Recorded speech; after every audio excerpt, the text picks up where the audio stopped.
uh, yeah. Okay. So the whole of today is going to, hello everyone. Today, the whole of today is going to be about rights. Okay. Rights is, we all talk about these rights and human rights and LGBT rights and all kinds of rights. Yeah. So I'm going to try and go through this and try and clarify what's happening and give you some idea of what's happening within the social framework, and why it's so damaging to our futures. Okay. Okay. I'm going to share my screen. Okay. Take this off here. Okay. Where can I put it so that it doesn't distract too much? Okay. Right. Okay. So this is part three, and let's move on. Okay. So the principles that surround the three. So we've been through what we've been through. Okay. So these are the three blessings framework. Yeah. Be fruitful. If I grow to be fruitful, if I marry and nurture and protect my biological children, and if I work with creation to feed my family and I take care of nature, these are the three blessings. And through each of these channels come blessings. If I am fruitful a person, I'm more likely to get blessings. If I build a good family, I'm more likely to find blessings. And if I can feed my family and be competent in my work, I'm more likely to receive blessings. Okay. Now, we've talked about in the past. We've talked about in the previous talks. We've talked about the personal. There are various principles that surround into the divine principle and around the divine principle. There's various principles that support this framework. Okay. So the first is I get a personal vision. So this is how I live a good life. And it's not just how I live a good life, it's how I live a good life so that it benefits me and the wider society at the same time.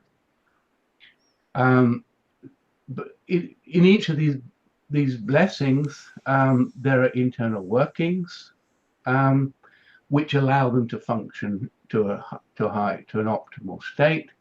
For example, if I want to be fruitful, of course, I need to educate myself and build relationship skills and have good core values, for example. Okay. Um, it, the second blessing asks the citizens to control their sex drive in order to best protect children. Okay. And each of these three um, blessings generates positive social energy, which leads to three kinds of energy: existence, action, multiplication, which we mean, by which we say this is um, these blessings allow for the continued existence of our cultures, the continual existence of the good in our cultures, and the foundation for future development, future positive development. Okay. Um, and last week we looked at how each of these blessings were driven by the love and beauty dynamic. In other words, I see beauty in my family, and that motivates me, or in a family life that motivates me to marry and have children. Or I see beauty in serving people through my skills and talents, and that drives me to interact with creation and allows me to make money, etc. And we talked about how the West developed in the last 300 or 400 years, and dragged us out of thousands of years of subsistence living through the process of lineage improvement. By the society setting up the structures which allowed each generation of children to be a little bit more wholesome, a little bit more fruitful, a little more capable of building a good family, a little bit more capable of feeding their own family. Um, so lineage improvement. So we talked about all these things, okay? And so this week we're talking about um, So basically, sorry, society moves forward through improving the quality of the citizens each generation. Wow. Um, so we and then we looked at how postmodernism, the modern thought system, which has been around for the last 100 years or so, has slowly been working its way into this what was the Christian framework, and it's coming in and it's basically unraveling everything through a series of lies and other deceitful methods. Um, but basically, it seeks to redefine the social purpose of the three blessings, each of the ways from to move it away from fruitful to be like rather than fruitfulness to become I want to say compassionate, for example. Um, uh, my goal is to become a compassionate person. Well, that's only one part of being fruitful, and it's if you only focus on that and not the other parts, then you're missing huge amounts of qualities there.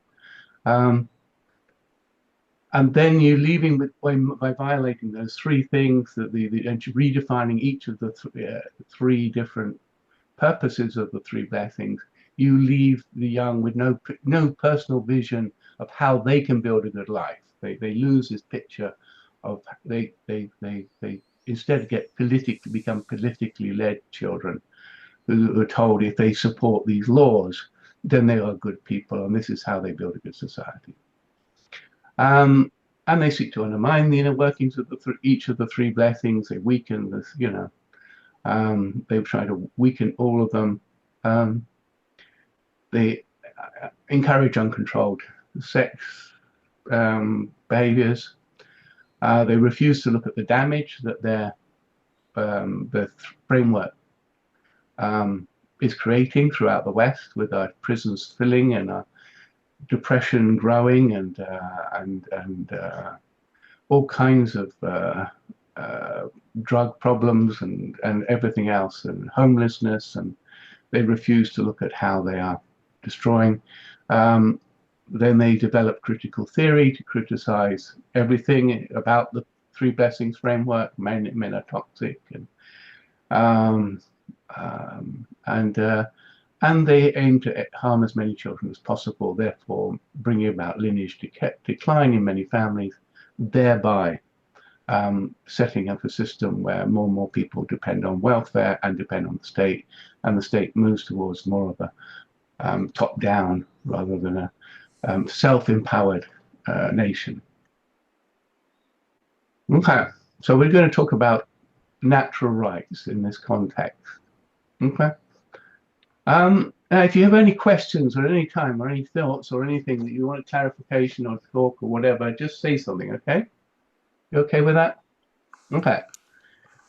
So since the three blessing, we talked about the three blessing framework is the ideal for humanity. If it is it is, you can't get any better than this. If people choose to live this kind of lifestyle, I'm going to become the best I can be. I'm going to build the best family I can, and I'm going to build a career which enhances society and helps me feed my family at the same time.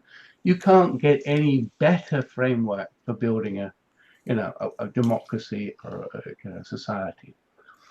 And since it is the ideal, and it's the only ideal we have, it is the only framework that can provide a solid basis for equal rights, well, human rights. And the human rights that come from it is my natural rights within this framework are the freedoms I am born with so that I can freely strive to fulfill my personal responsibility to live a three blessings lifestyle. Okay? So I have these responsibilities to become fruitful, build a good family, feed my family, and my natural rights are my freedom to pursue those things. I have a freedom to run after those things and uninhibited and by bureaucracy or government officials or whatever. Yeah. Um, and because the free blessing framework is embedded within the biblical worldview, um, the US and Europe gained a human rights foundation framework that allowed for people to do these things. Okay, so under authoritarian governments or whatever, you might not be able to do a lot of these things because the authoritarians will put you in slavery, or they'll do other things to you, or undermine your ability to get an education, or they'll do all kinds of other things. But the US, because it was based on the Bible, and the Bible has this three blessing framework embedded in it, it over the last 300 or 400 years, we slowly gained the rights, all the rights that somehow that are part of this, part of the three blessings framework that allow us to achieve it. So that's what we gained. Okay. So we can look at some of these rights. There's many rights, but I basically have a natural right to pursue my goal to become a mature, fruitful individual. I have a natural right to be free to marry so that I can best protect and nurture my biological children. I have a natural responsibility and therefore a natural right to start a business or seek work to earn an income and take care of my own and my family's financial needs. And I have a natural right to keep most of the money I make with my talents. So rights are highly dependent upon my responsibility. Yeah, they're not disconnected at all. You know, when we talk about human rights, you always have to talk about human responsibility. So these are my responsibilities. So I have rights to achieve them. I have a natural right to connect with my extended family, my friends, my faith community, as a supportive resources for my personal growth and family life. So in European history, you know, that many times the kings or whatever, the oligarchs or whatever, have interfered with different religions and caused all kinds of problems. We've overcome that, you know. I have a natural responsibility, a natural right to take care of the environment for future generations. So that's my responsibility on an individual level. And then I, like everyone else, have an equal right to life, um, a natural right to protect myself and my family from harm, a natural right to be free from slavery, a natural right to a fair trial, a natural right not to be forced to pay off someone's debt, and as a means to maintain social well-being, an equal right to say what I believe to be true. So, you know, this is what we've ended up with. Yeah, basically, in general, 1960s, around that time, we basically gained these rights, and that because the that's it took a long time. We had slavery, which you know had to end, and women couldn't vote; they weren't treated equally until England in 1920. But eventually, the three blessing framework pushed it through itself. These are the responsibilities we need to fulfill this desire for democracy. These are the rights. So let us. So these rights became into law. Now, also children have rights. You know, we admit that because we had the UN Convention on the Rights of the Child. We admit that children, you know, technically, you know, at the age of 10 can't be bought and sold, and various other things. So, and they also have an equal right to life, a natural right to be free from slavery, to not be bought and sold, a natural right not to be forced to pay off someone else's debts, an equal right to say what they believe to be true, and children have a natural right to protection from harmful adult desires that will hinder their path of development towards a three blessings lifestyle. In other words, they have a right to some kind of protection, adult protection from harmful adults, yeah, who will make it harder for them to live a fruitful life. And also they have a natural right, because they were, if it is at all possible, to be raised by the two opposite sex individuals who give them life. Okay. And why is this? Because the data clearly shows that if we take this natural right away, we weaken the child's ability to fulfill its natural duty to its community. They have, on average, more complex lives as a result, and our communities weaken. So when we take away the natural right of a child to know both of its biological parents, um, and to be loved by them, then our communities weaken, and they have more complicated lives, which is unfair on them. So we don't really have a right to take that right away. Okay. Okay. So does that make sense? Can I just let me? Does that make sense in general? Yes, it does. Yeah. Yeah, in my view, it raises a few questions Okay. uh, Good. because you speak about natural rights. This Okay. means, do you mean these rights the government uh, you don't need to grant it for the its people that they should be, but of course the governments are issuing laws. So this means that these natural rights, in to understand right, they should be made laws also. Even they don't, the government is don't need to grant because it's natural.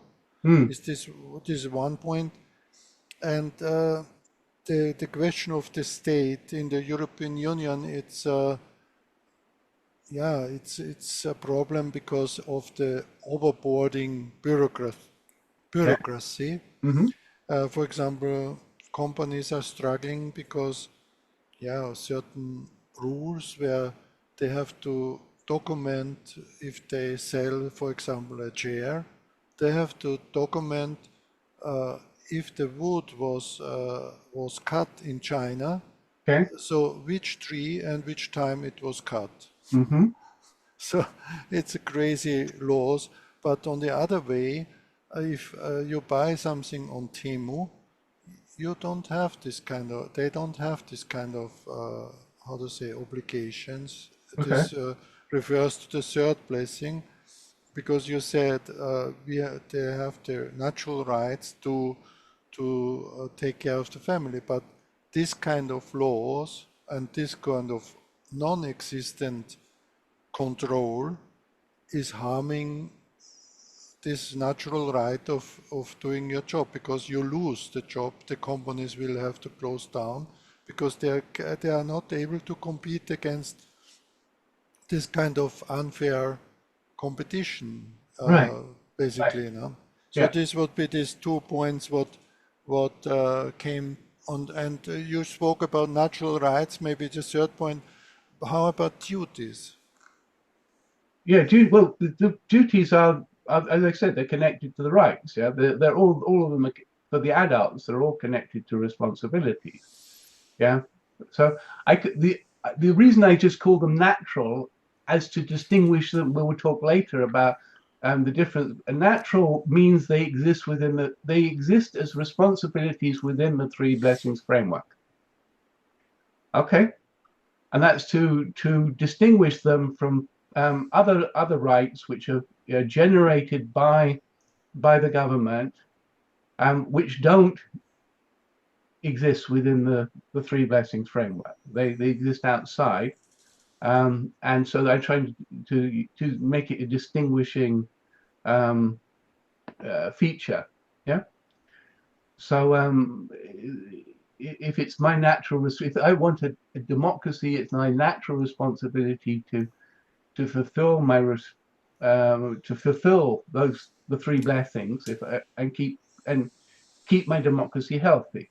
So that's my natural responsibility, and therefore because that's my natural responsibility. If I want a democracy, then those are the natural rights I have to fulfill my natural responsibility. Yeah, and as you say, the government can get involved in all kinds of ways in Western businesses that make them totally non-competitive, um, and it's highly problematic, and we don't have the space here for that. But okay, but we could talk about that another time. Okay, thank you, but Johan. Okay, anything else?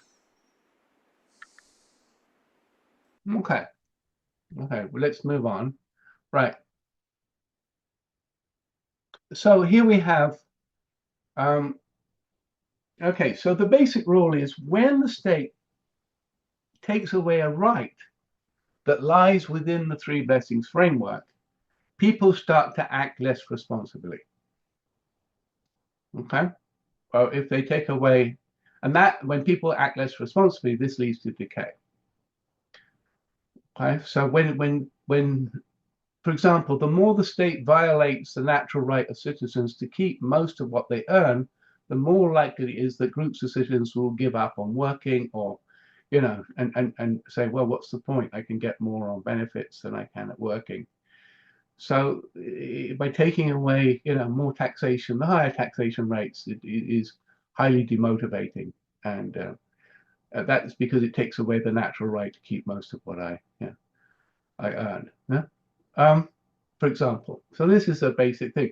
So if the state gets involved and starts to mess around with these rights and starts to harm the ones that exist within the three blessings framework, then more and more people will start acting irresponsibly, basically.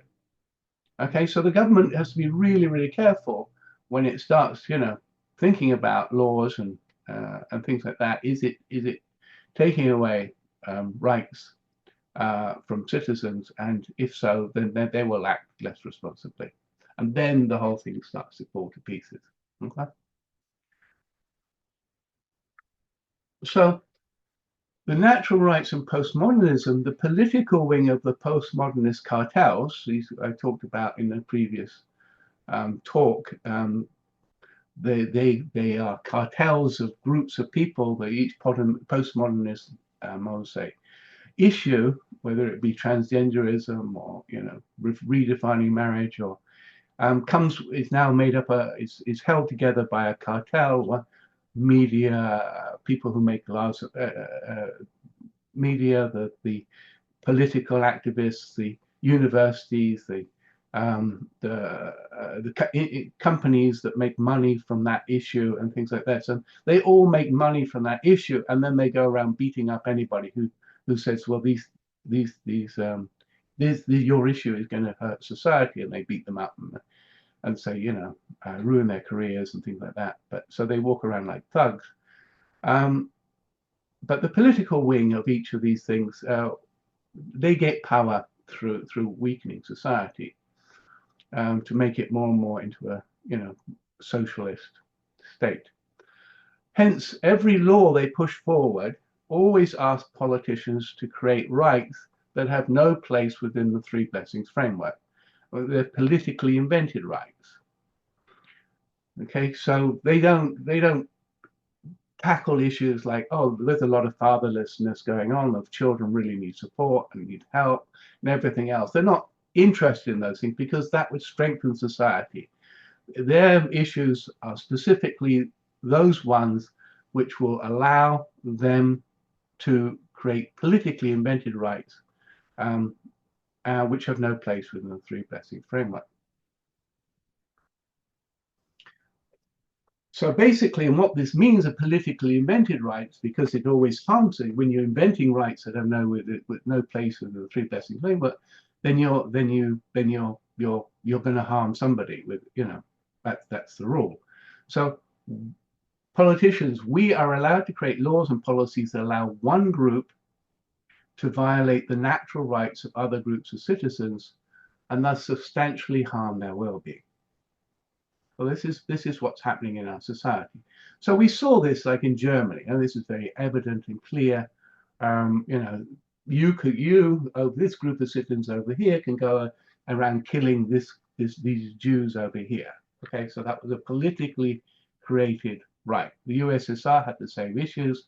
Oh, the proletariat, can go around killing the bourgeoisie and take away their natural rights to life. And abortion law has the same thing. We allow you to take away the natural right of the child to life. And trans supporting laws and policies is the same thing. We allow you, the gender confused, to hurt women's sports and to harm their ability to get jobs, certain jobs, because men will men posing as women will get them instead, or a whole range of different things. It's we allow this group to harm other groups. Basically, that's the rule. And so you end up with more and more groups over time. The more postmodernist laws you have, the more groups of people that are being violated and harmed, basically. So equal rights can only exist within the three blessing framework because it is the only place where we can say you have a right to grow to be a fruitful human. You have a right to build a family and a marital family and have children and look after them. And you have a right to build a career. And everybody has that right. All of you have that right, and there's equal rights. And politically invented rights exist outside that framework. So they don't generate equal rights. They generate more rights for the people that are for each issue, for the group that are being, I want to say, pushed forward by the postmodernists. So politically invented rights gives various minorities more rights than other citizens.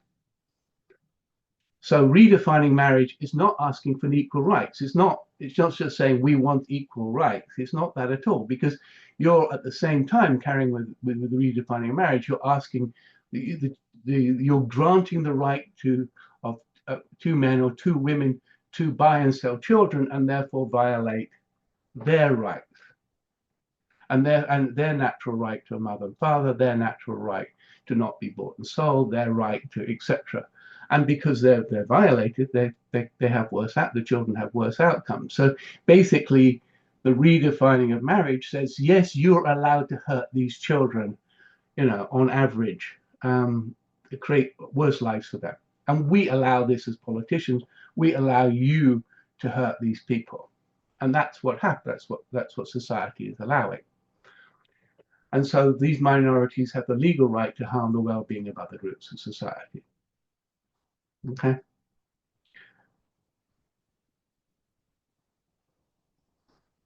Okay. So when we decide we can create laws that lie outside the three blessing framework, there is no other natural framework to move towards. There's nothing like which we can say, oh, this provides us a solid foundation to understand rights. There's nothing because there's nothing out there. So most of history we've lived under kings, queens, oligarchs, etc.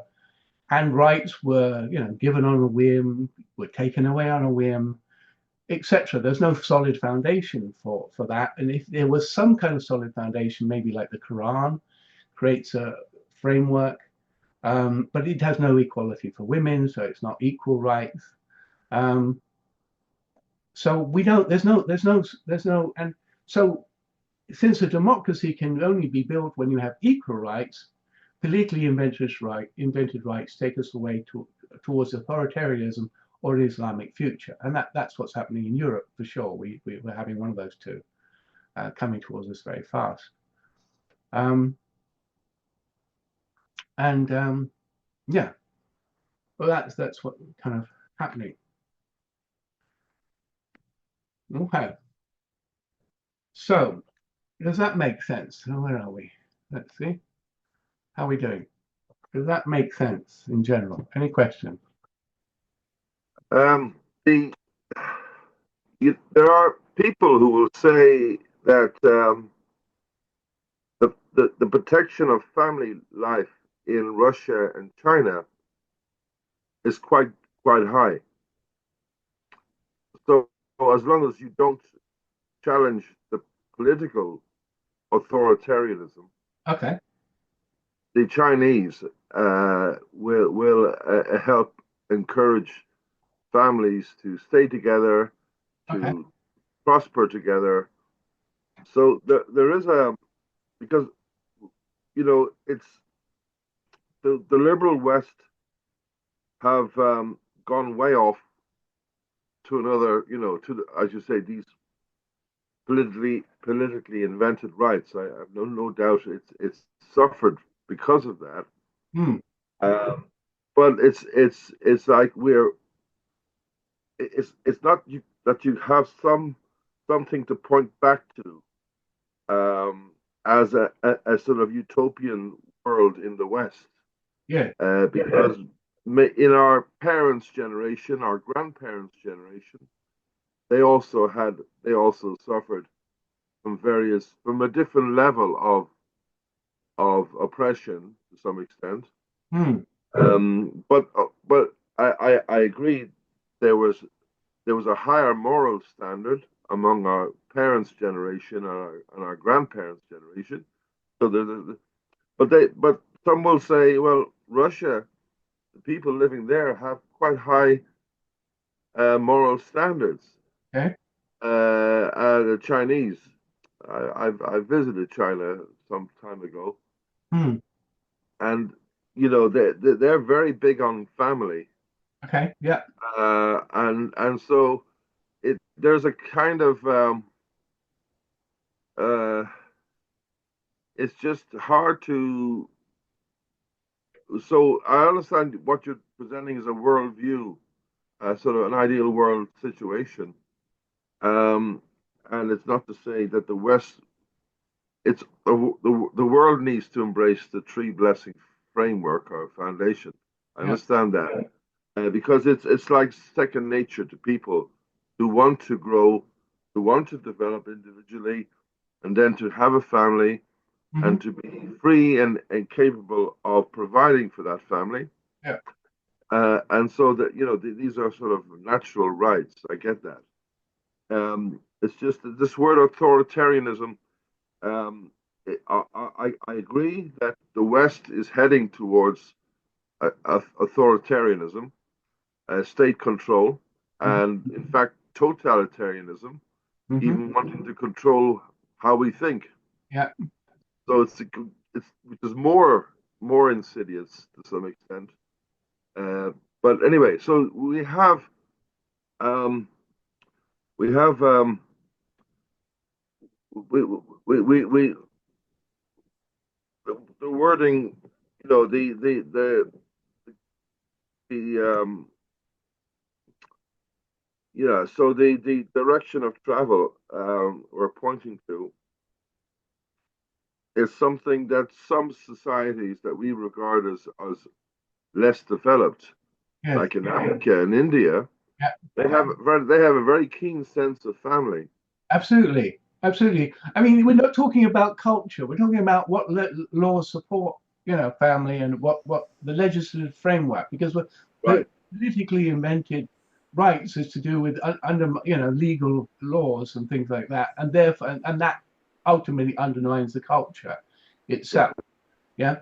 But we for sure people who are 40, 50 years behind the collapse of the family of the West have better families like we used to have back in the 1960s. But they are likely to go the same way if the postmodernists get their chance to place these politically invented rights into their laws. The reason we've ended up today with this decaying our society is because in large part is because of the politically invented rights that have been generated. No. Um, No, I agree. However, there is pushback from the BRICS nations, BRICS, China, Russia, India, yeah, etc. Yeah, yeah, there is pushback, there is pushback, absolutely, and on the grounds that the West is morally corrupt. yes, Yeah, absolutely, yeah, and there's pushback from Poland and Hungary and all these yeah, countries that still understand the family and value of it. Yeah, yeah, for sure. But it doesn't stop the Brussels from persecuting Poland and yeah. Hungary especially. yeah, persecuting them and attacking Putin on his, I want to say, family values foundation. Um, yeah, they can see it will harm society, especially if you don't have a social welfare system like we've got. One of the Yeah, reasons why we have the problem is because we developed a social welfare system which encourages the which takes away natural rights and their natural responsibilities. Therefore, we've ended up with less responsible citizens, and therefore, we just. But we have to be very careful to say they have more better family values in Poland, in Russia, or India, or China. They're actually on an individual level, they have a higher level of moral problems. Okay. So the Russian doesn't have a problem, for example, with the sex trade. It's very big also in Russia. They try to make always the West guilty about that. Yeah. But I've been in Morocco, for example, they also say the Arabs need having a better high value of family. They're as corrupt as the West. Mm-hmm. China has a huge problem of prostitution. Mm-hmm. A huge problem. Nobody speaks, they have the bad family.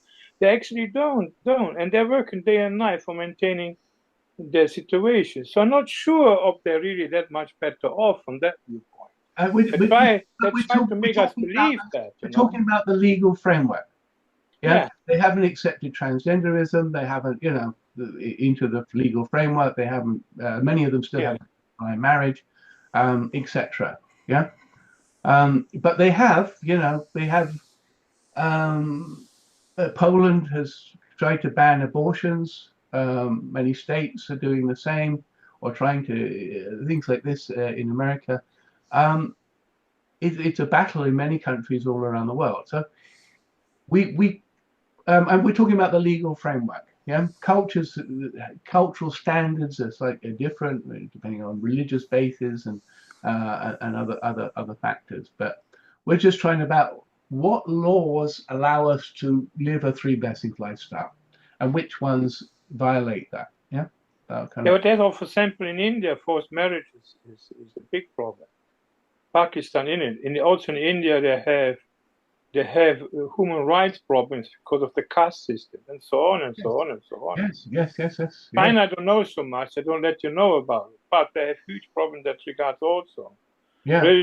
Religious freedom, for example, doesn't exist. Yeah. But I mean, we can see from China, because they violated the rights of the child, and they aborted millions and millions and hundreds of millions of children. Yes. And this is coming back to haunt them right now. This is serious problem in China with so many more men than women, etc. More and more problems because of that, and they're not having children, and it's just the negative effects of what they did before is profound. So if you take away that, right? I guess I'm more highlighting the attitudes towards homosexuality, LGBT, yes, and the gender issue is the one that where the rest of the world will feel alienated from the West. Mm-hmm. Yeah. Yes. And not India, though. Not India. In India is very free on sexual freedom. They're even freer than us. Okay. In China, I don't know, but somehow. Also, China has a problem, but we never hear about. They have still nearly over 150 million people have really problems of hunger in China. You see, so they're really lacking behind in certain kind of things. Well, I can agree on is maybe Poland or the East Europe. They have a higher moral standards, and we can learn something from them. But China adopted, or even Arab states, adopted. We can learn something from them. Apparently, they have a higher moral standard. But if you go to Dubai, when you have money and you're not, there is absolute moral corruption going on. Yeah, I mean, we talked about how we first talked about the inner workings of each of the three blessings, and the more you can do, more of the inner workings you can do well, the better off your nation will be. So the way you're talking about, that they're doing. So in Poland, they're doing better on family, and they're being better on on certain things. and therefore they don't have to spend so much money on social welfare. And they predict that the Poles will be, average Pole will be wealthier than the average Brit probably by 2050. Yeah, that's because they keep more of the internal workings of the three blessings. Yeah, and that's where we're at. Yeah. Okay. Anyway, if we move on, because we have okay. Yeah. Okay. So Christianity, slowly but surely, came to understand this: how one treats a child, so will be the future of a nation. It came to understand, so that it started to, you know, oh, we have to have education for children. Children can't be forced to work in the mines. All children should go to school. Children got more and more laws to protect them, etc., etc. They understood that if the child was harmed in the early ages of life and didn't get that fruitfulness, that ability to become a fruitful citizen, the society would always stay, you know, degraded and problematic. So it created more and more laws and systems to help the child develop to become more capable and fruitful, and therefore be able to contribute to society. So it understood this. But however, since the 60s, various manifestations of postmodernism have worked on the legislative initiatives that bring about politically invented rights, that take away the natural rights of children and hence bring about worse outcomes for various groups of children. So today, almost all the natural rights of the child are violated by a plethora of laws, and vast numbers of the children on the edges of society are now experiencing lineage decline. Basically, the postmodernists have gone after children in whatever way they can. So you can say, you know, all these laws, I have an equal right to life. Well, no, sorry, you don't. You can be aborted. We say you can kill that person because I say so. IVF laws have the same, you know, many possible embryos are just, you know, destroyed. A natural right to not be bought and sold, but IVF and surrogacy is what else is it apart from buying and selling of children who actually do not want to be bought and sold. A natural right not to be forced to pay off someone's debts. Well, we're building to pay for all the damage of postmodernism. We're building up massive natural debts, and they are really going to suffer. Because there's fewer children, and the debt is just going to be crushing them. They have an equal right to say what they believe to be true without taking away in a postmodernist world where students are self-centering at school and college. They don't feel they can write honest essays. They have to write politically correct essays. They have to say politically correct things. Children have a natural right to protection from harmful adult desires that hinder their path of development towards the three blessings lifestyle. So we have the transgender cartel, we have pornography cartel, we have grooming, trafficking cartel, we have concentrated sex education cartel, who all make huge amounts of money out of the harming of children. And our society is unwilling, the political class is unwilling to deal with these issues in any substantial way.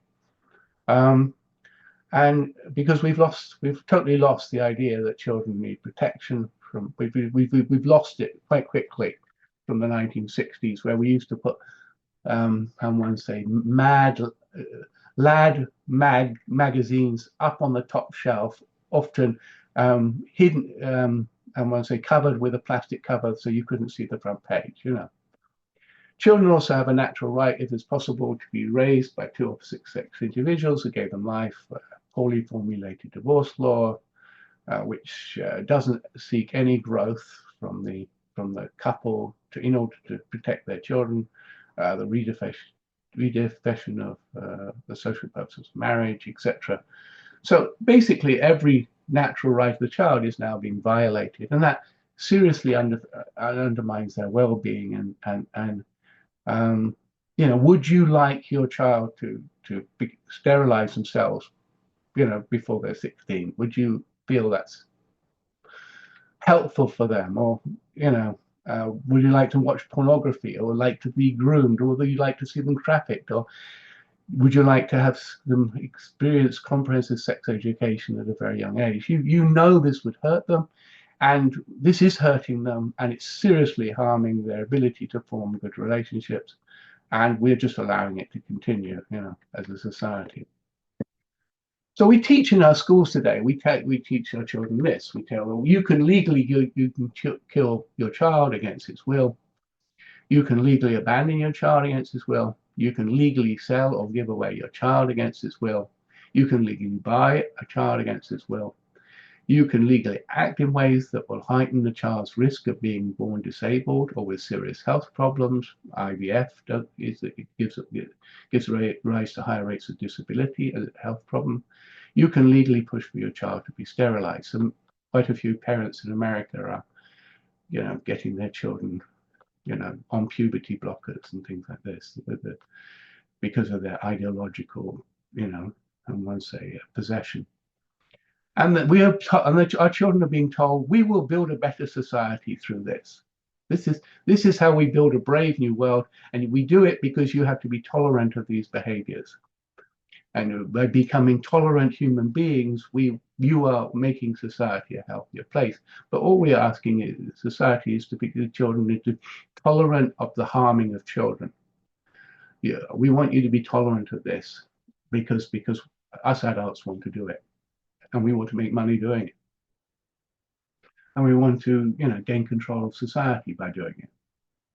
So we have right now in the West the most child harming legislative framework that ever existed. We look back on early societies and say, oh, my gosh, you had child sacrifice, how barbaric, and then we kill 1 million a year in America through abortion. We look back at slavery, how barbaric, and selling African kids and to fulfill the needs of these white farmers and their will and desire, and we sell children and just to fulfill the needs of wealthy wealthy Western same-sex couples, just to fulfill their needs. So it's all due, but it's a lot of this is due because we now have the medical practices to do these things. We have IVF, we have surrogacy in IVF. We can cut off pieces of people's body, and we have pills to make people sterile. We can do all these things. In other words, we can do them, and people can make money. So you make up an ideology, make a story, which allows people to make a lot of money by harming children, and makes it seem that we will make a better world through this. But it's a false story. But it's a very compelling story, evidently, because our society is full of this. So why do we accept this? Well, why do we accept the harming of children? Because postmodernists have told us for the last 50 years, 60 years, they've told us, they've brainwashed society, that the feelings of adults are much more important than the well-being of the child. That's what we've been told. So adult, in divorce, and the adults are struggling, and but it's better. And it's better for the child if the parents divorce. No, it's better for the child if the parents go and get education and training and counselling. That's the real answer. But we're told endlessly. So, and because of this storyline, the feelings of adults, it's very hard to reveal the damage that their laws create. So we have this story, for example, children raised by two same-sex parents do just as well. Okay, so that's a cultural story. No, it cannot be true. It can't be true because children raised in step families on average have worse outcomes compared to traditional family. Well, why? Because the child is more likely to experience an attachment trauma where it misses its biological parent and is demotivated from life force, cut off from the life force generated from that connection. So you can read lots of, several studies which have been, of course, these people have been tagged for creating these studies, but you can see this Regnerus, he's done quite a bit of work on same-sex children raised by same-sex couples, and he shows that the much poorer outcomes. And one of the biggest things is that he finds is about 25% of the children engage in same-sex relationships. So it blows the story up of born this way. It just completely destroys it, because if you were born this way, you still only have technically before in 1980 or so, about 1 to 2% of the population was same-sex, practicing same-sex behavior, and we would only get 1 or 2% of children if they were raised by same-sex couples doing the same thing, but we don't. So we have the lie that born this way, and it's not true. But anyway, so these children then have higher chances of AIDS and higher chances of sexual disease and various cancers and addictions associated with the gay community. So these children on average have more complicated lives, because we say, yes, you can buy these children, don't we? Okay. So how do we come so confused? Why are we so cut off from the child, or why are we 60, 70 years later, which adults understood children need protecting, we should sacrifice to give them a better future, and all this is gone. And basically what's happened is, throughout history, every culture across the world sought ways to limit the amount of out-of-wedlock sex. Okay, they did all kinds of things, whether it marrying children at birth, or you name it. They did all kinds of things, and they did this because they see it led to the decline of community life, and it harmed community life. It would have led to various levels of STDs, which would have destroyed community life especially, and so they tried to protect their communities in this way. And so they understood abstaining before marriage best protects children.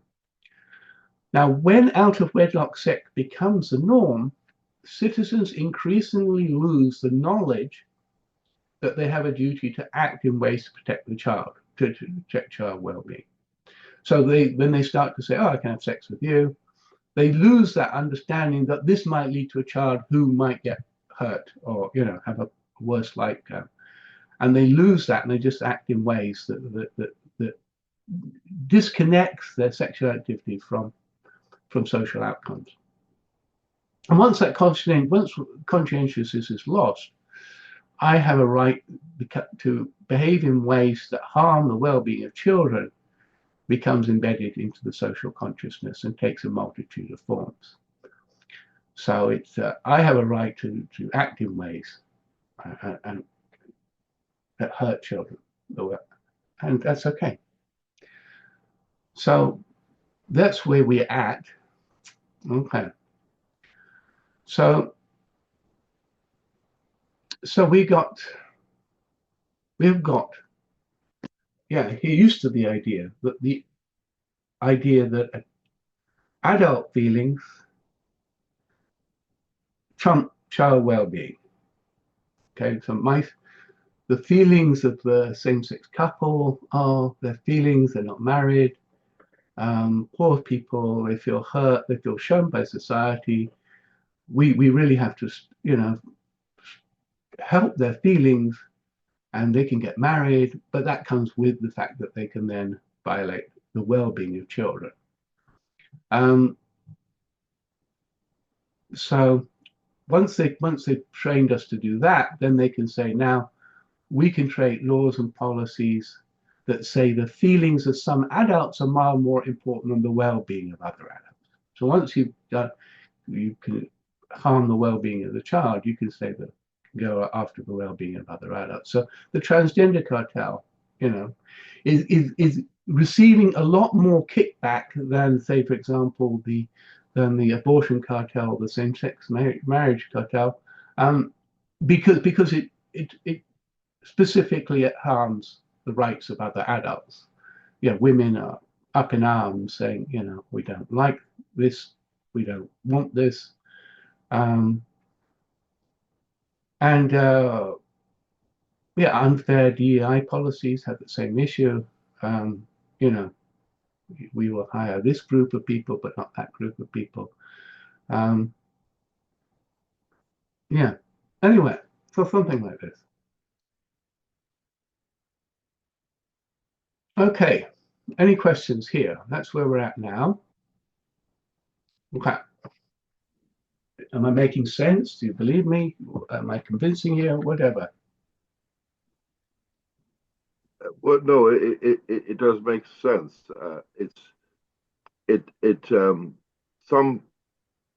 Some response might be that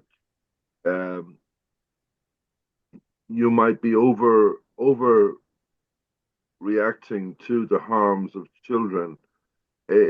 Like there are specific cases of where we see on the headlines direct harms to children.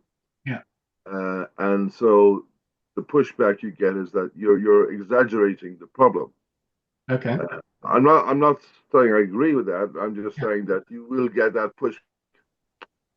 The other thing is about it's true. The transgender thing is because it's affecting women's rights. Yeah. Then it is there is more stronger pushback. Yeah. I get that. The other the thing with lesbian and gay situation, many people will say, "Oh, that's settled science now. That's no longer controversial." Yes. So you will find a trade-off of people saying, "Well, yes, I agree. The transgender has gone too far with 101 different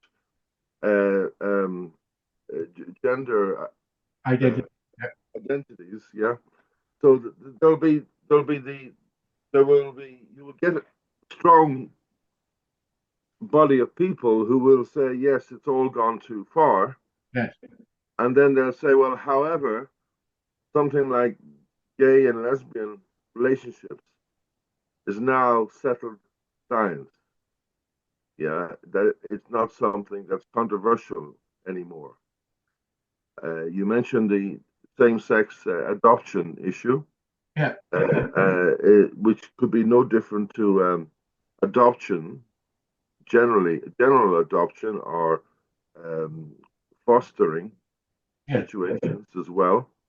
So it's all about the nuance, and so you'll find people, saying, "Well, that's not so bad," but I understand that point. Yeah, but this point is not is maybe overstating it.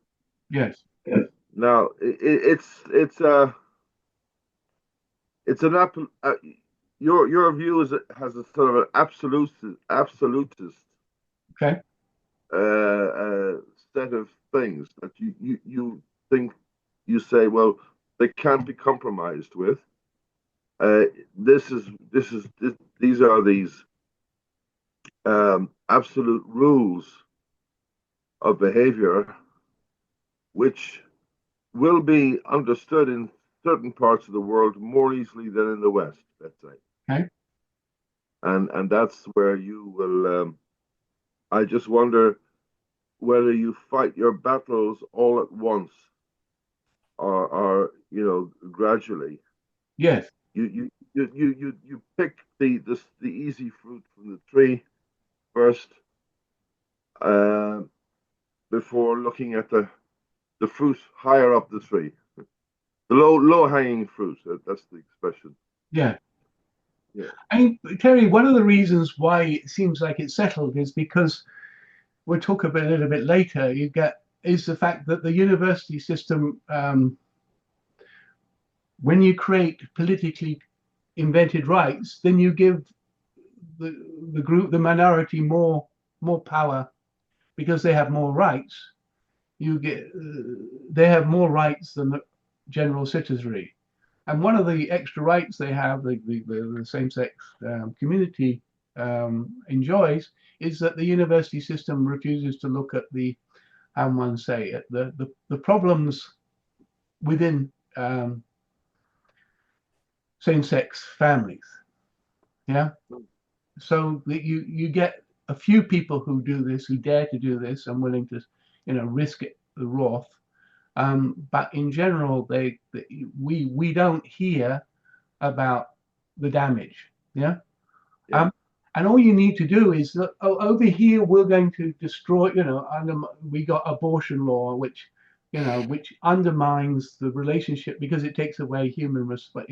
By taking away a right to life, then you take away human responsibility to control your sex drive, and that undermines the relationship, because the relationship men and women is based upon a healthy relationship is based upon acting responsibly, and so men and women act less responsibly, and that creates more difficult to find an honorable man. So you can't find honorable men because they're not fulfilling their responsibilities, and the abortion law creates a whole mess, which ultimately leads to more single parent families.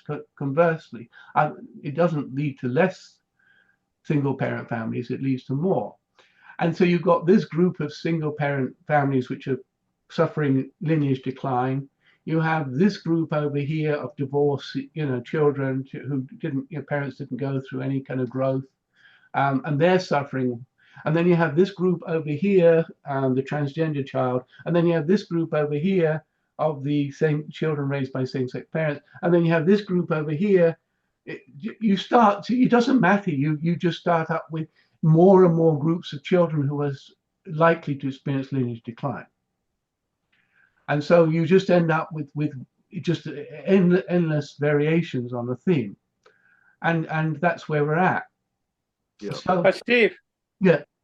Steve, the question is, what I find sometimes on Facebook for, the question is how you deal. That is all most probably with data and with facts. You can actually show that, and that is already maybe been done. Yes. But what, for example, I sometimes on political unification, I heard this kind of things from some members that why we so how you say it, why we not have outreach, for example, even as a movement to the gay community. Yes. Yes. So this question comes up because logically we have members, even in our church, we have quite a high moral standard, Yes. but we have most probably people who have gay issues. Yes. For example, in my case, my daughter has high autism, and we know on autism and Asperger's syndrome, their tendency is also to have sometimes issues with transgender. Yes. Luckily, I praise God. In my case, it's my daughter. It wasn't the case, so she didn't have, but she had a lot of friends. When she went to school, and Asperger's or special schools and things in colleges, where there were people who had actually then also transgender issues because they thought it was a problem. The question is then how you deal with it. I speak from our viewpoint because we have quite a clear viewpoint for the divine principle. How you deal with it. So logically, my wife, when my daughter was vulnerable, with the boys was not so much a big problem, but with my daughter got vulnerable, how we dealt with it. At one point, we had to say, well, we believe what we believe. You are free to believe what you don't. You can do what you want. You can believe what you want. We're not changing our viewpoints. We love you. And in the end, my wife and me, we hoped actually for the best. And it turns out she is very clear from that viewpoint. But it could have gone another way. So how we have, I think why I'm saying that, if you propose something like that, and you will get these attacks or things, you have to have some kind of answer ready how you deal with these kind of issues. The same issues as Terry mentioned. He's actually, and no, another thing, because logically, my wife, the sister of Philip, she was single mother. So she had two sons out of wedlock, not out of wedlock because he abandoned her, a fella abandoned her when she was pregnant. And there were members in our church why my wife felt a bit uneasy with, because then the discussion, yeah, well, as soon Herbert came in your life, the boys improved, because, you know, so you had this kind of cross that she was somehow like a single mother. I mentioned that because these issues you will encounter. I know from an idealistic viewpoint, if the society works, it doesn't matter, because then the tribe fits in and many problems can be resolved. But we're not living in this ideal world here.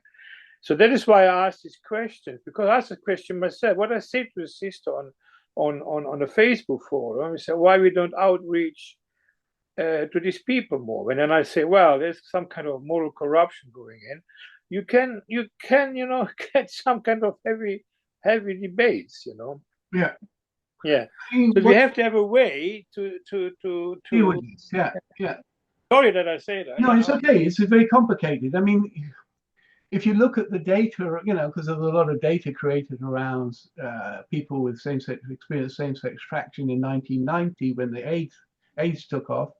And you know, if you can find that anymore, that data, you know, it shows that a large number of gay men, especially, got there because they were sexually abused as children. Yeah, and then a large number became gay because they had an absent father and a very possessive mother, and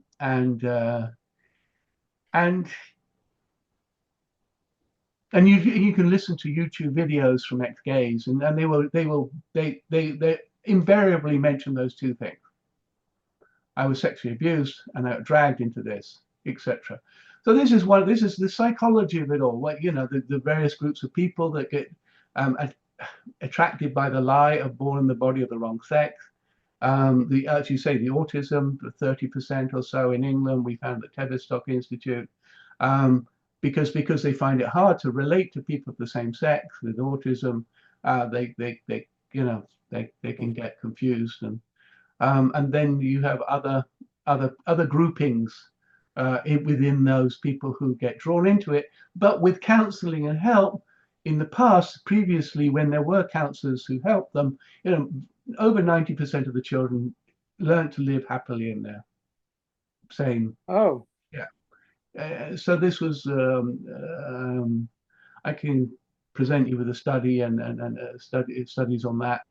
But of course this got attacked. The people who used to help these children got attacked, got by the progressives, and then they got, you know, this got all taken over. And now you in many countries or states you can't even get help.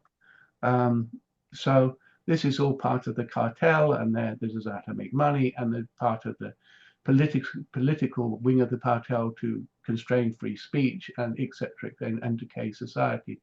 So yeah, so this is all involved, and it's all very complicated. But in general, we can say the general rule is you can't pass laws that violate the three blessings framework, but on the individual level, it's your job to show compassion and love. And that's your job. Yeah, and to accept people for who they are, and that's who they are, and that's where they're at. But you can't pass laws that say we allow this group of citizens to harm this other groups of citizens, and because that's just unfair. It's just not within the three blessings framework. So it's my job to kind of like, you know, I walk into my local charity shop. There's a guy dressed as a woman. I say hi. I smile at him.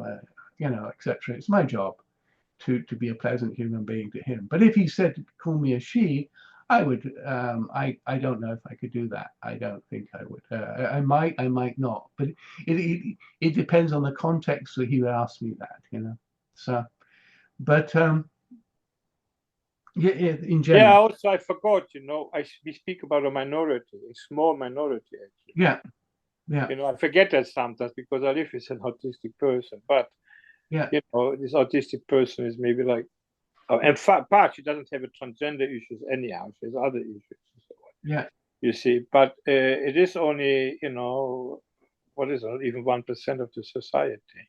Yeah. So if you're right, most probably, if the society would function better and be more dishonest, we would actually have more money available to proper counseling and proper facilities where these kids could be helped. Yeah, for yes. sure. Yeah. But in the right way. You know, in the what right they're way. doing Yeah, now. that's What right. they're doing now, if somebody prays for a gay person, he gets sued because he does some kind of deliverance prayer. Yeah, I wrote a book. That's also weird. On transgenderism, and I kind of did a lot of research on the early research to understand which groups of children were turning up, and you know, so for example, some were kind of like some boys were more feminine, and they were being bullied, and they didn't, and etc. And they went to get help, and maybe I should change my, etc. etc. And with some help in learning communication skills to protect themselves from being bullied, they could stand up for themselves. They realized, oh, I don't have to go through that process of sterilizing myself and having these lifelong hormones which can seriously harm my body. I can stand up for myself, and etc. So there are a range of different people that turned up at these clinics, and they, some experienced rape. Girls who experienced rape said, oh, maybe if I become a boy, I won't be raped again. You have all these different range of children with psychological. Actually, most probably kids who went through that can actually be helpful for counseling. If you speak now to my daughter, she's 26, she says direct, oh, that is just over the top. When I went to school, I thought I was a dog and I behaved like a dog. And I've been grown out of it, because she has this kind of fixation. So she most probably could help a kid who goes through the same issues and say, well, I'll resist it out, and it turns out at the end the problem disappears. But she was not transgender, but many other problems in her life disappeared, that makes sense, because if you have the people, So basically what happens is, because they're passing laws which violate other people's rights, natural rights, so when a handful of politicians take away the natural rights, they automatically become authoritarian. So basically, you children, you over there, we allow you to be bought and sold, even though you would never agree to this, because we say so. You children can have your life taken from you by your mother because we say so. So this is some 15% of the population today. Can you imagine if we did the same with adults, like 15%, because like your neighbor disappeared overnight, every now and again, we would understand we were damaging the social fabric, and just because it's children who are in the womb, we don't understand the damage. You women have to undress in front of this NATO male who's still very attracted to women because we say so. And we don't even have any test to know whether he is really a female, but we say we believe him. So you have to undress in front of him, and you can be put in prison with him because we say so. So you mentally unstable children who struggle with your gender identity have no right to receive counseling, which will probably solve your gender identity.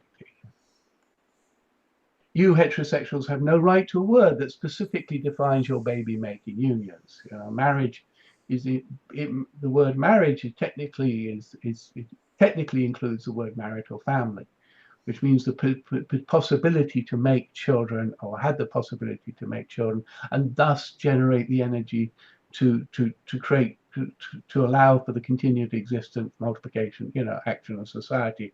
And gays and lesbians can't do that because they can't create children by themselves. And if they do, they have children who have more problems, etc.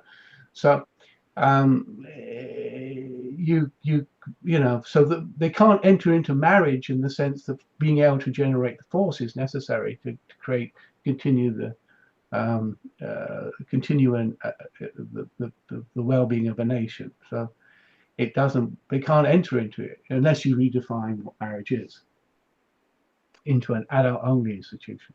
We have a right to define how we classify male and female without asking the citizens of our nation. Like, who the hell are you?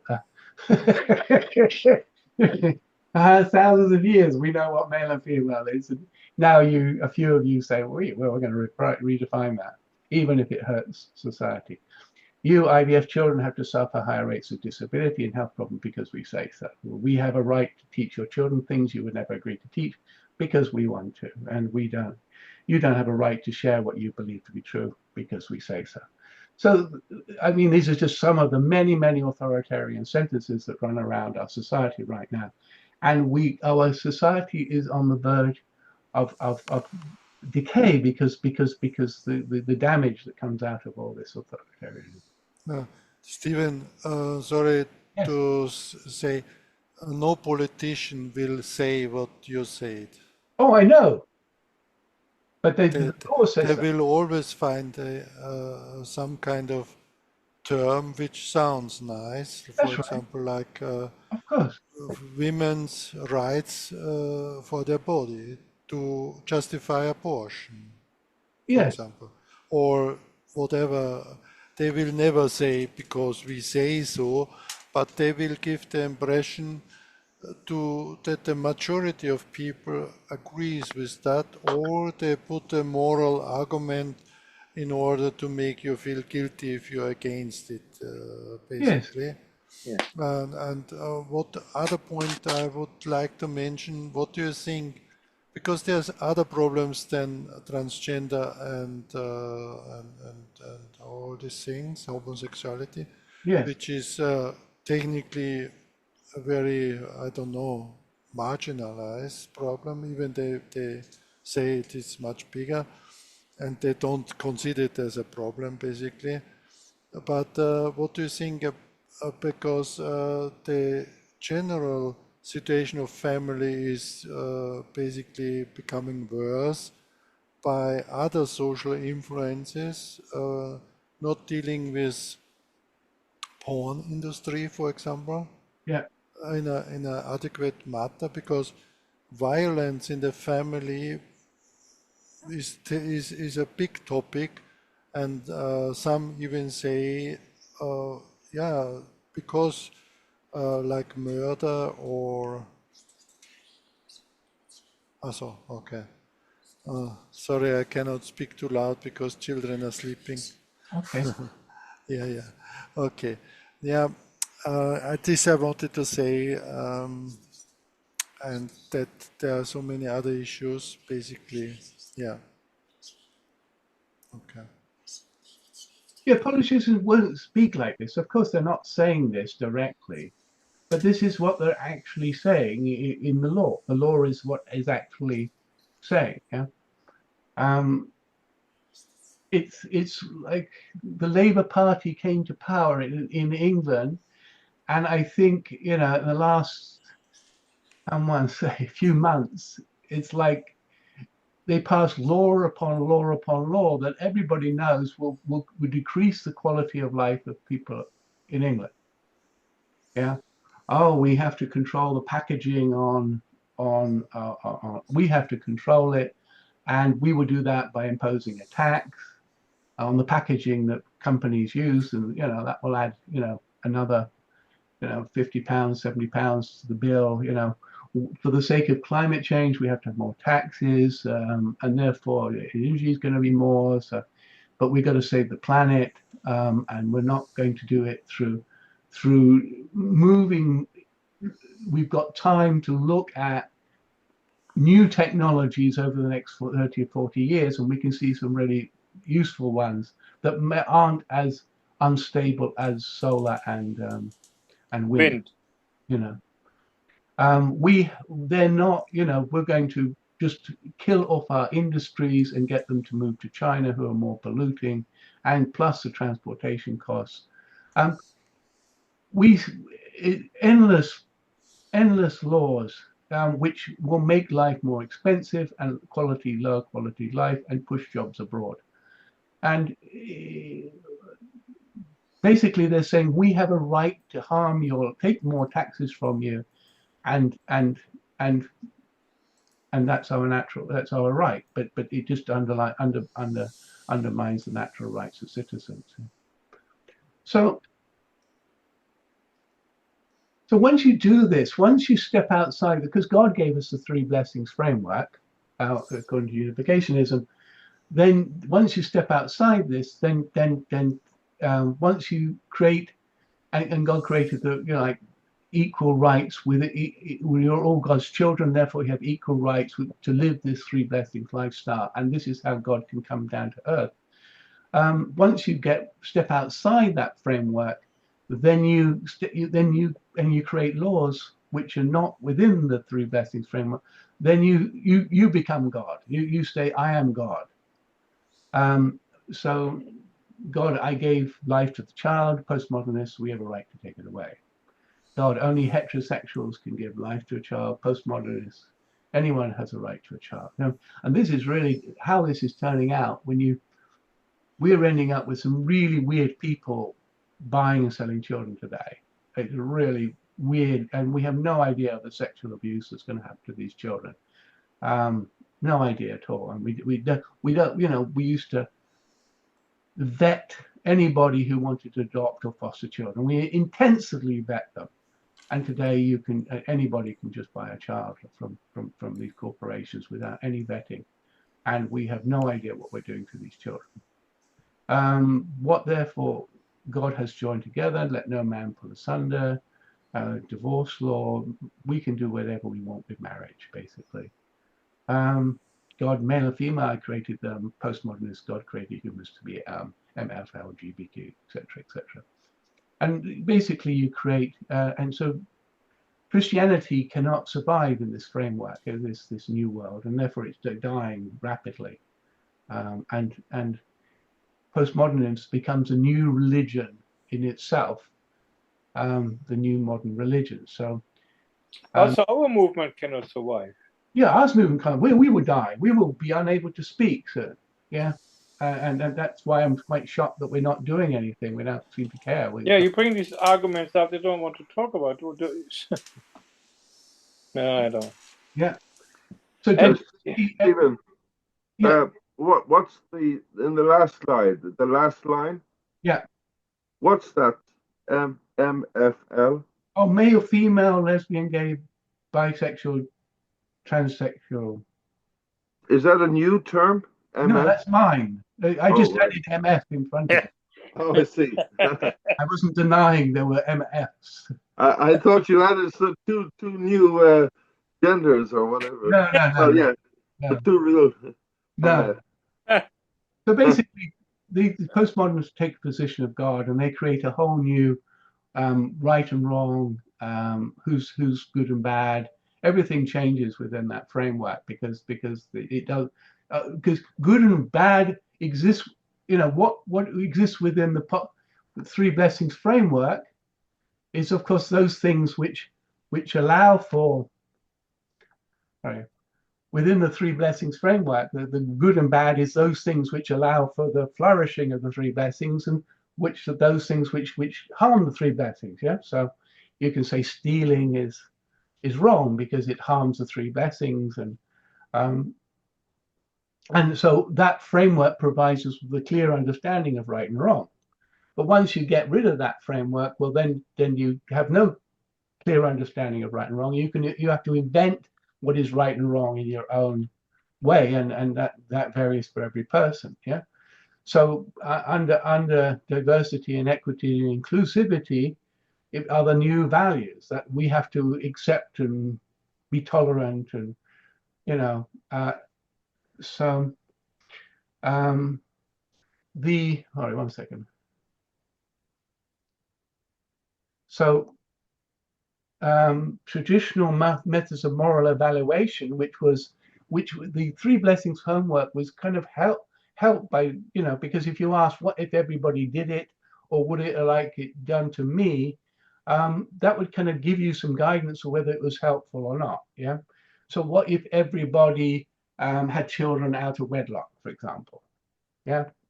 What if everybody lived off the state?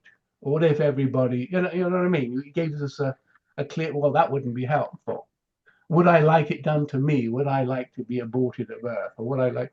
So these are the modern postmodernism has done away with this traditional methods of moral evaluation, and everything is just we just have to accept everything, and there's only right and wrong within our what we choose, particularly this month.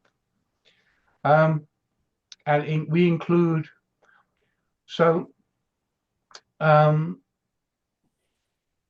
support our legislation, and we'll build a new healthy society of tolerance and acceptance, even though the children are getting hurt. We will excommunicate you if you disagree with us. And religious truth is highly individualistic, subjective, and resides within the individual. We are all gods. There's no absolute values, and we end up with a highly divided society. So that's the consequence of listening to postmodernism.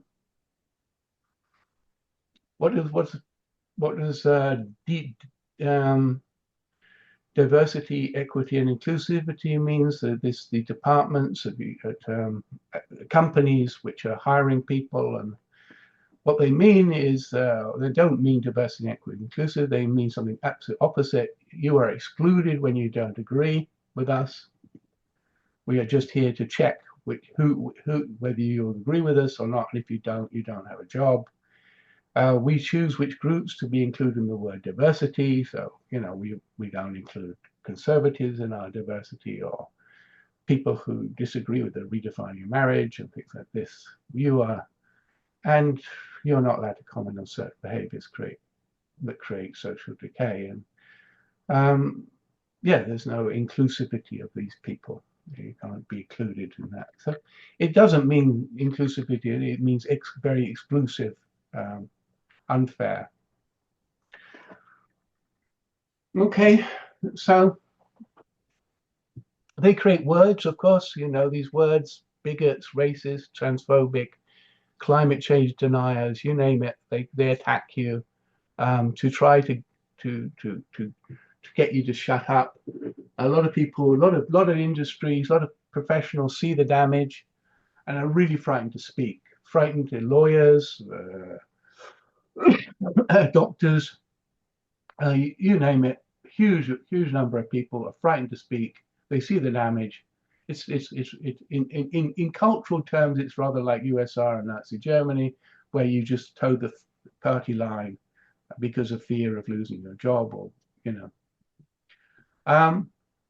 But the point is that people are not, people in general are, compassionate and thoughtful and whatever, but they're not transphobic. They're against the legislation because which allows one group to harm other. So people are trans legislation phobic, or they are homosexual legislation phobic, or etc. etc. They are climate change laws phobic. Because they see that they're all creating far more harm than good, and they're not sensible policies to take us into a new future. Stephen, how long will this? Just finishing. Just finishing. Okay. Yeah. Okay. You'll have another set of slides next week, is it? I've got several sets. I've got about 3 more. Three sets. 3 more sets. Yeah. Okay. So democracies die, of course, when postmodernist laws turn politicians into authoritarians, when the young are taught politically correct idea of what constitutes to be a good person, when increasing numbers of citizens struggle to construct a worldview that brings blessings to them and their community at one and the same time, when people are fearful of speaking the truth about what they believe. So we lose our democracies. So basically, the end, we know from the principle, it says that true freedom exists within various parameters. That's where our true freedom as human beings, it's the chance where we can become the best we can be, and the most loving we can be, and the most fruitful members of society. We are not free to act in ways that harm society. We know this when it comes to things like theft and physical abuse. There are millions of joyful things we can do in this framework. So there's freedom within the 3 blessings framework, but you step outside it and damage comes. Okay. So thank you very much. There we go. There you go. And okay. Yeah. So sorry it took a bit longer than it should do, but No, it's okay. It's all right. okay. I think it's very good work. I think. Yeah. The you presented this in other groups as well. Have you?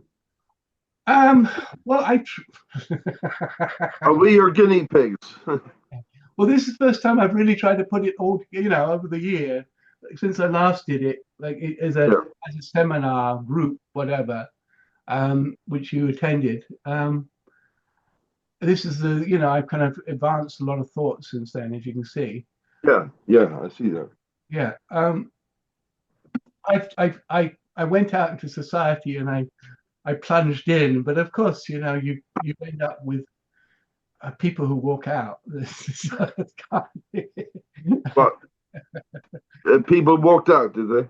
Huh? People walked out. Yeah. There's some people and some people came up. Where you presented it? People walk out. Yeah, they because they get really upset that they have to live within, that their worldview is being shattered, their progressive worldview is being undermined. Their friend. Wow. But sorry, can you give some detail about that meeting you had? Huh? Can you tell us about that meeting where people walked out? Oh, I put myself. We have something here in Chichester. It called Talks at Six, and people come from diverse backgrounds and they just want to hear a general topic. I talked about my topic was like our democracy is on shaky ground. Yeah. So I presented some of these thoughts about, but I use what we'll use. Next week? Species norms. I use the species norms model, which is really helpful. When people are marriage valuing people, they really get it and they say, oh, that's what's happening. And if they not marriage valuing people, they struggle with it. Yeah. And yeah, a few people walked out of the 100. But sorry, if they're not marriage banning people, you mean? If they're not marriage banning people, they believe that we should have diversity, equity, inclusivity, and everything else, and we should be able to do whatever we like with our lives. They don't see the harm to children, etc., etc. So I don't know which groups of people walked out. There's just some people walked out. They got really upset. I warned them at the start. I said, I'm going to upset some of you because people are so divided right now, and some people on one side and some of you are on the other. But some people came to me at the end and said that was really one of the best talks we've ever heard. Now we understand. Now we understand why we're so uncomfortable with current society. So those who were with me, those who kind of like, and I think there's many people who still value the family. I think will connect to this and not be upset by it at all. They just go, oh, that's what's happening. The question, how do you strengthen that? Because that's the group you have to go after and build a core base of people who can see, oh, if we lose the family, if we lose this, we lose that, we lose everything. Yeah.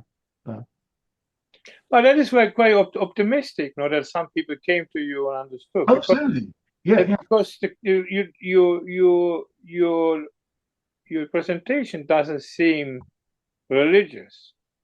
It's just very practical in a framework, or not very, So it's good. Not that I'm against religion, Hang on, Herbert. Hang on. Hold your horses. Yeah.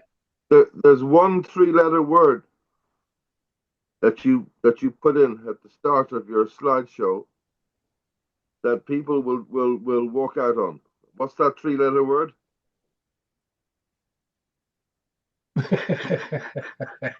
Tell me, please. I'm dying to hear.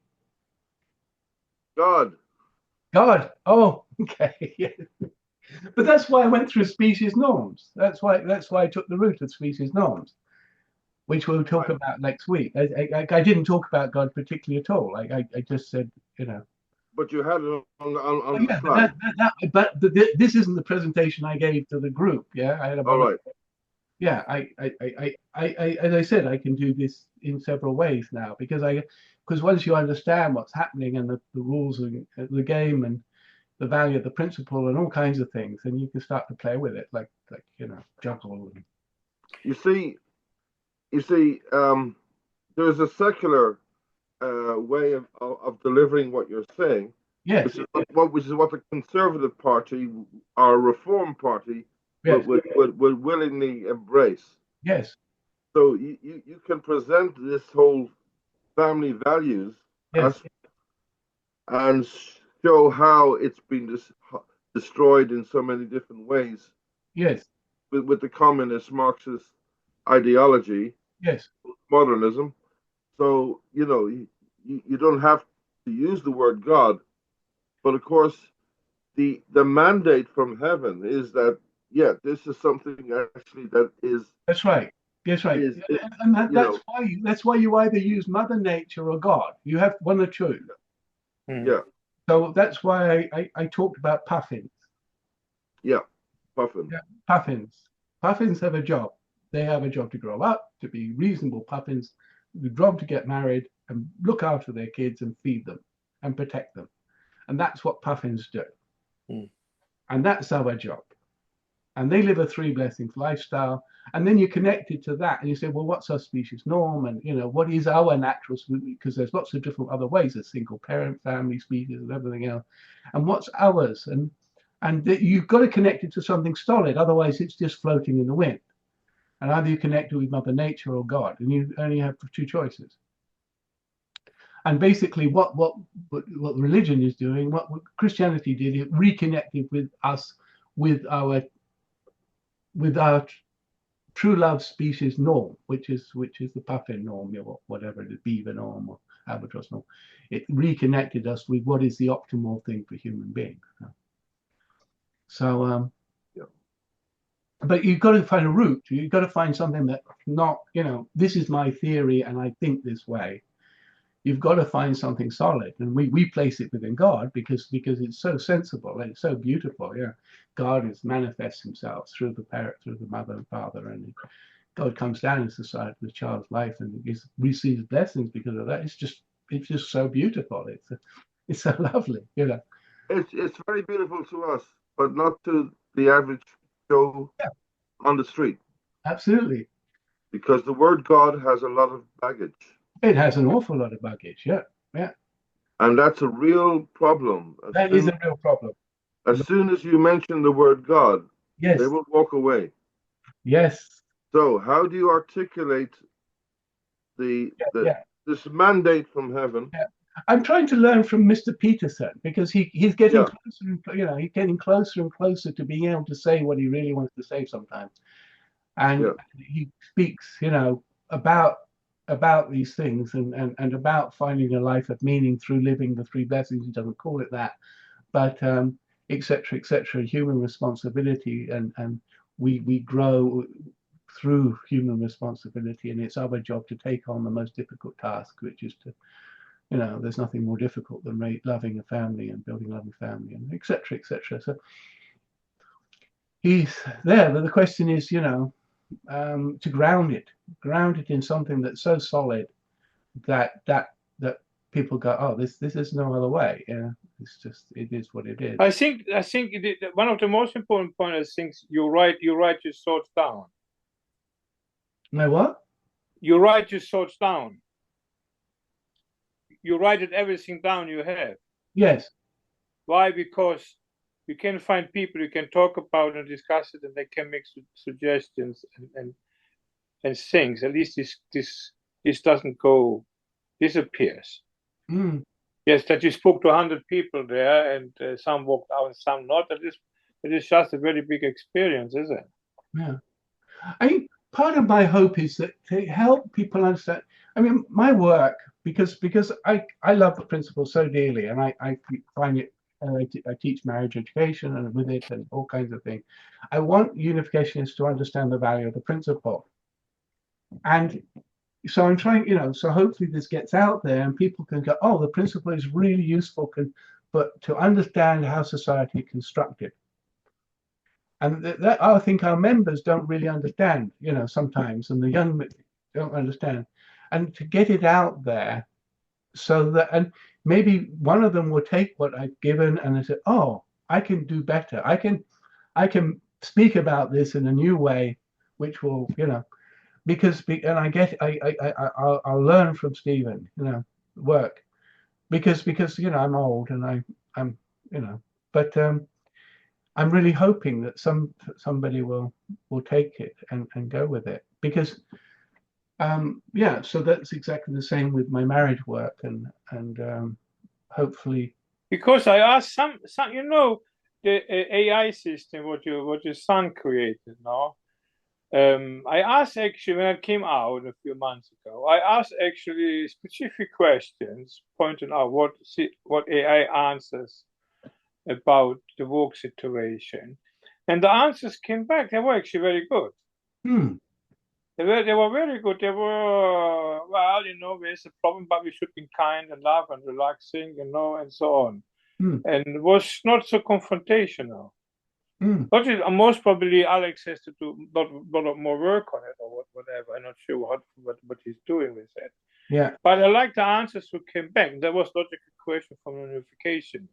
And I like to directly go to the point and directly, what thinks your father then, about gay people? And then something. And most of all, Alex noticed that there was a specific question. Then, but the answers were good. Okay, good.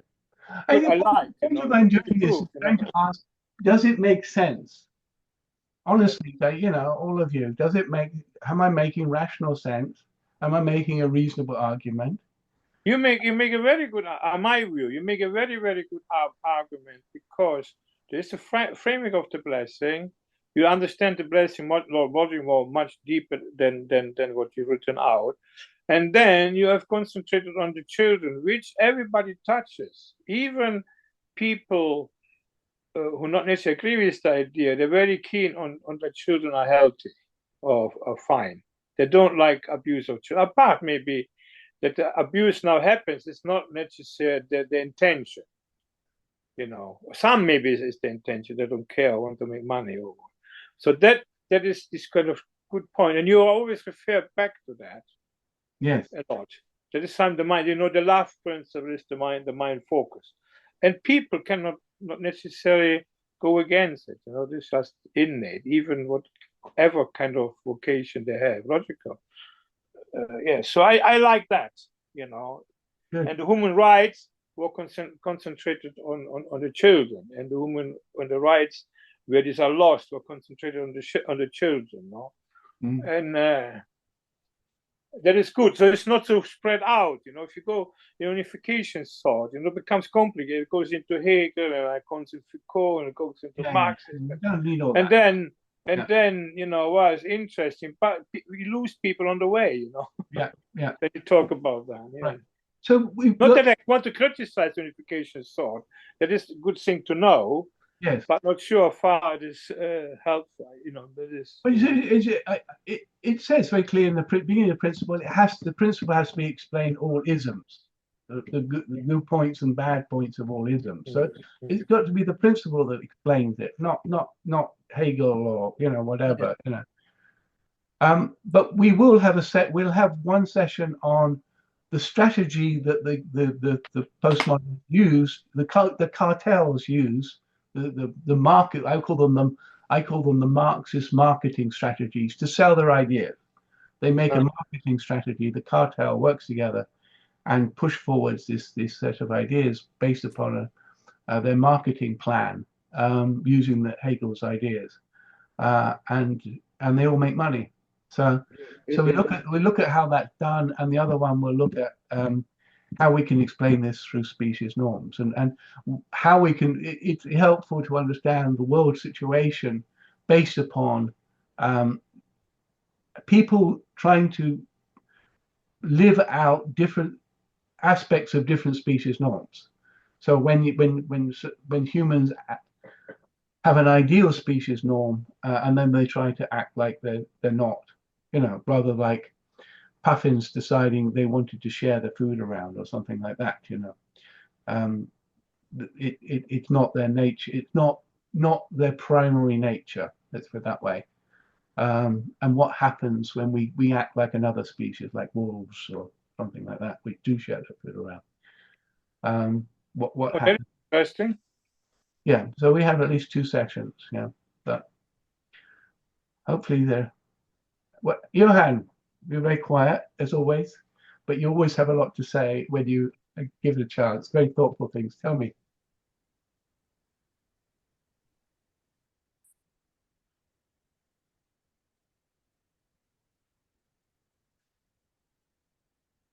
Johan, you gonna answer me?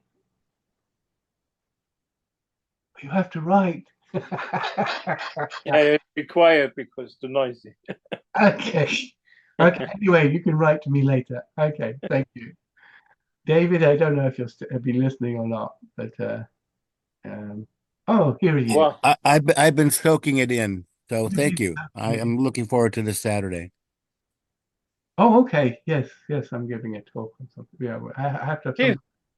Steve, can I ask a particular question? What is really on my mind? I have had really heavy arguments with a particular brother who is very big in his heart and very things, and he has this kind of fixation that because in the Bible it's written that somehow the end goal is some kind of godly socialism.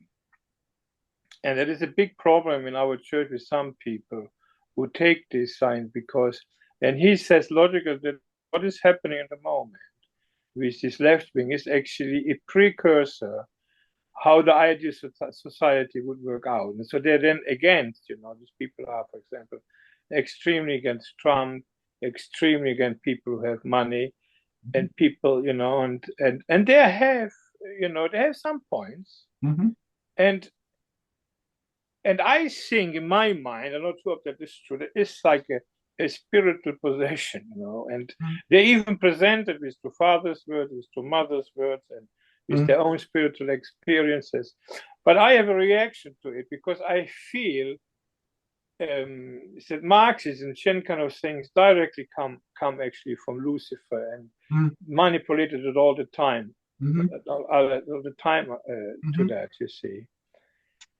How would you deal with a person like that? Even like, Well, I mean, the fundamental. You would not even argue. The fundamental thing in unificationism, it says we're all children of God. And if we're all children of God, technically we're all capable from birth, with the right love, with the right support, of creating a fruitful life and building a family. And now there are some people who can't. There's a few percentage, maybe, struggle, blind, some abilities maybe missing, natural abilities or whatever. But in general, if everybody is reaching their full or striving, is being allowed to fulfill their full potential, we will be, there's more than enough money left over to help those who are struggling, And so the society, so you've got to always say, how do you build up a society which brings about lineage improvement? And if we can do that, then more and more people will don't need support, can live fruitful lives, be positive contribution, and things like that. And the alternative of socialism is basically says we're going to circumvent the hard work. We're not going to do the hard work to create the kind of society that brings about lineage improvement. We're not going to improve the school system. We're not going to have, protect children from all these pornography and all these other things. We're not going to do all these things and, support marriages, encourage people to, help them through their difficulties. We're not going to do all the things needed so that lineage improvement can occur. We're just going to circumvent that and says we're going to tax people and give money from here to here and in order to protect, and that's what we do, and that's it. We've done it. We've done our bit, and we solved the problem. We haven't solved it at all, and all that happens is that more and more children find it harder and harder to build a family, and more and more people find it harder to live. They live more and more people live in England. Over 50% receive some kind of state money or public money, and that's up from 2% back in 1970. And it's just going to get worse. And we just don't have that money. So but that's because our school system, our university has degraded. The morals of society are degraded. More and more children don't get raised by the proper environment. You name it. So rather than do the work needed to build a society where children can flourish and successfully build successful families of their own and successful careers, we've gone. Socialism says, well, so the core people, because this comes from Russia, which was out to destroy. When you listen to Rachel Reeves, I don't know if you know our chancellor. Yeah. She's a nasty piece of work. Yeah. Any way she can destroy the farmers. Oh, I'm going to destroy farmers because they're rich. They got land, and so she's attacked them with inheritance tax now for their farmland, which people can't afford because the large number of farms don't make enough profit to pay, inheritance tax. So she's had to destroy farmers. She's going after the businesses of the City of London. She says, okay, I want to make sure that you're all hiring LGBTQ workers. So you've got to now, send in data. And they said, well, this is going to cost, $1 billion a year on the city. Yeah, I read that. Yeah, and let's kill off the industry in England. Let's go after this. Let's go after that. Let's, and energy and she's just nuts. But he speaks, he speaks about of a heavenly socialism, But there's no such thing because heavenly socialism is when I am constructive and healthy and fruitful and I'm building a family and I have money left over, I can then contribute to those groups of people that I feel most compassionate for. Yeah. And that's heavenly socialism. That's like you might say, a voluntary choice where it's not enforced, because if it's enforced, then the government circumvents things. We can wash our hands of doing the hard work to educate children. We educate parents to be better family. We can just, we just take money from here and move it there, and we think we solve the problem. Let's kill off the kids, the abortion, and that solves the problem. It doesn't solve the problem, which should have been an educational one in the first place. It just multiplies the problem of more and more single families. So it's a shortcut that looks good, to many young people. Oh, we just move the money and things will get better. But it doesn't, because all it happens is the more you take off people, the less responsible they feel. And therefore, the less motivated. The more natural rights you take away, the less able they are to fulfill their natural responsibilities. So you've got to dream of being God's children.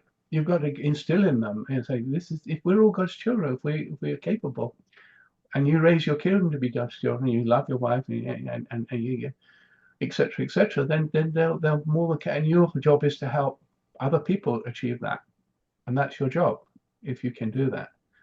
But you can wash your hands and say, well, the government can tax that, but it won't solve the problem, because the government's no interest in educating people to build better marriages, and it has no interest in etc. So it won't solve your problem. You just have more and more people unable to build families, and you have to have more and more taxation. So unless you're actually focusing on the problem, the source of the problem. So church, and if the government becomes the one who's compassionate, then the churches disappear, because the church used to be the one that showed compassion. The expression of individual compassion worked through the church and charities. So if the government takes on that role, there's no role for churches anymore, and that's why churches die. because they say, well, you know, the government is doing the compassion work, and what do we need to do? You know. So the government its job is to make sure lineage improvement occurs. That's its fundamental job. It's to make sure that more and more families survive and thrive, and more, you know, children are better educated, and the education system improves, and people can get jobs, and et cetera, and the infrastructure's right, and for that, and be competitive in the world, and so everybody has a job and can get a job, and that's its job, you know. Then it's the individuals and churches and charities to show compassion on the ones who are falling through the cracks, the ones who are struggling, and that's so. Yeah, that makes sense. Yeah. Yeah. So we understood that kind of like during the 1800s or whatever. To some extent, the government was involved in hospitals or schools, and you know, et cetera, and it was for families and churches and charities and everything else to. Yeah, but my argument with same to the death, and he always comes back, but you know, how many billionaires you want? There's also the problem of greed, you know, and greed. So even capitalism doesn't work, isn't it? But I know, so then that discussion becomes you. But these wealthy individuals, you know, the top 1% in England pay like, what is it, somewhere around the 50% of the tax or something like that. So they're already contributing huge amounts to already by themselves, and then on top of that, and some of them, honestly speaking, they're not nasty people. they're not nasty people at all. I'm thinking that, well, they have money and greed, and they're seeing this kind of globalization, be selfish, want to protect their money. Sitting there saying, that is not the. I know from my boss, you know, I work for, well, he makes his life and he's quite wealthy, but he's a brilliant person. He treats my son like it's his son, you know. Yeah. No, in America, which is far more of contributing Christian, the Christian vast amounts to charities in different forms. They give time and money and all kinds of things they give, you know. But it's because William Hines makes that distinction once, you know. And I was shocked when he said, "Oh, what about love your enemies?" I think love your enemies is more for the family. The government has to respect the rules, the laws, and the organization of the nation. So the job to love your enemy is more family level. And when he said that, I was surprised. So that makes sense because, well, he said it like that, you know. Yeah. Because what you said just, you know, what you said in another saying, certain kind of things when the government has misplaced compassion, things go wrong. Yeah, things go wrong. It's misplaced. It's misplaced compassion. Like you said it in the writings once, where you said, well, that is misplaced compassion. Yeah. Misplaced compassion means then, especially the transgender issues, you're hurting children, and this kind of misplaced compassion. Yes. You know? Yeah, you spend, and you by political influence, you determine which people the government should show compassion on, even though you would never, you know, you yourself don't feel called to show compassion financially to help those people. But the government says, "Oh, I feel compassion, so government workers, so I want to give your money to them." And then you don't have money to give to the people you feel compassion for, and large groups of people get missed out in that game now, and we can see that, you know, with the lack of money for child development that's happening in England, you know. But anyway, yeah, you can get miscued. A biased compassion. Some people idea of compassion, and some others aren't. But if you don't have, or even true father teach more about love others and service. Yes. But there are many speeches where he said you have to love your nation. If you don't love your nation, yes, of course you do. You cannot love God. So he had these insights. Yes. And he was very sharp on Korea. If there, you know, he held his rallies, you know, when he did impression that North Korea was invaded. He brought everybody to South Korea and had rallies, remember? Yes. The Yo-Yo Island rallies. So and he says, you know, you have to sacrifice until you die. But he said then the same thing. You need to love your nations. He was actually deep down a realist, was he? Well, you've got. What's the choice? You hate your nation. Yeah. Love and beauty. If you don't have love and beauty in your heart towards your nation, you're not seeing the beauty there, the goodness there. You're not noticing the goodness. You can't sustain the goodness. You have to go around saying, what is really good? What do I really like? How do I love that and value that? Because I want that to continue. How do I speak about it? How do I, emphasize it and saying we're doing these wonderful things right? We ended slavery. We did that, things like that. And you talk about all the good things we gave to the colonies after, and how we didn't treat them brutally as many other countries have done, and things like that. And how we became a commonwealth, a family of nations afterwards, and we've really supported each other. And that was really precious for these countries that they could get democracies going when they couldn't have got democracies before. They're flourishing more than they ever could before. And that's largely because of the way we tried to treat them with some kind of respect. It wasn't perfect, but it was better than nothing.